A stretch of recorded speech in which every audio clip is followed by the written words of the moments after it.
Sometimes when we go behind the text, we look at major historical movements or geopolitical realities that help inform the background of the text.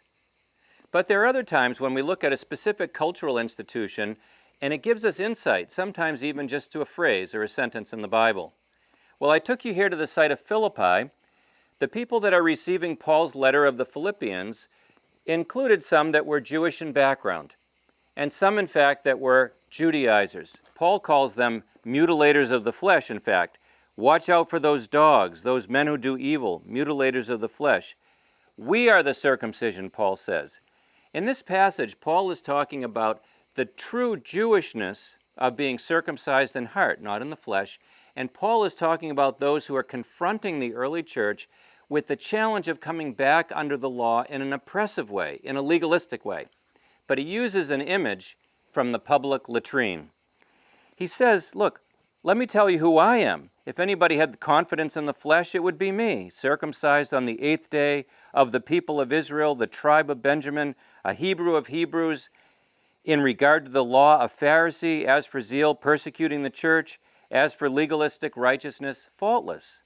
But then Paul says, but whatever was to my profit, I now consider loss for the sake of Christ.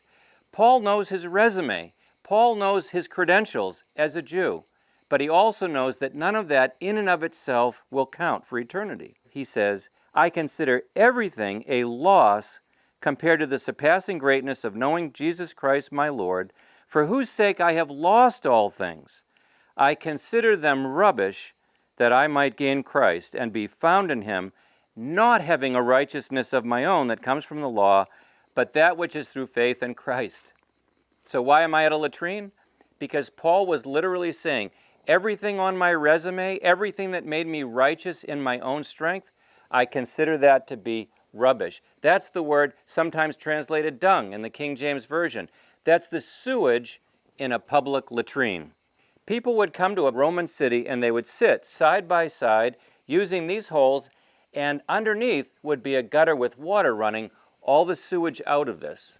It's not the way people use toilets today, but it gives you an idea of how Paul had learned to devalue those things that had been too important to him and had actually kept him from a true relationship with God that was by faith in Jesus Christ.